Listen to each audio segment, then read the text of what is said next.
کیا جمعہ کی پہلی اذان مسجد میں دینے سے گناہ یا بدعت کا خطرہ ہے؟ جی ہاں، ہے خطرہ بھائی۔ رسول مکرم صلی اللہ علیہ وسلم کے اور خلفائے راشدین کے دور میں، صحابہ کے دور میں جمعہ والے دن مسجد کے اندر 2 اذانیں نہیں ہوتی تھیں۔ حضرت عثمان بن عفان رضی اللہ تعالیٰ عنہ مسلمانوں کے تیسرے خلیفہ راشد، ان کے زمانے میں مدینہ طیبہ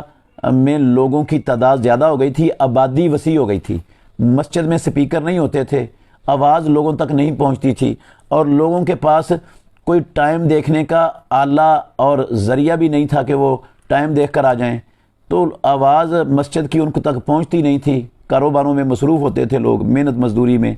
تو حضرت عثمان بن عفان رضی اللہ عنہ نے اس عذر کی بنا پر زوراء مقام پر بازار میں ایک جگہ تھی، وہاں ایک اذان کا اضافہ کروایا تھا۔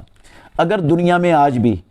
کوئی ایسی جگہ ہو جہاں مسجد کی اذان کی آواز نہیں پہنچتی تو وہاں پر حضرت عثمان رضی اللہ عنہ کی یہ سنت زندہ کی جا سکتی ہے، اس پر عمل ہو سکتا ہے۔ لیکن مسجد میں نہ عثمان بن عفان رضی اللہ عنہ کی سنت ہے، نہ خلفائے راشدین کی سنت ہے، اور نہ ہی صحابہ رضوان اللہ علیہم اجمعین کی سنت ہے جمعے والے دن مسجد کے اندر 2 اذانیں۔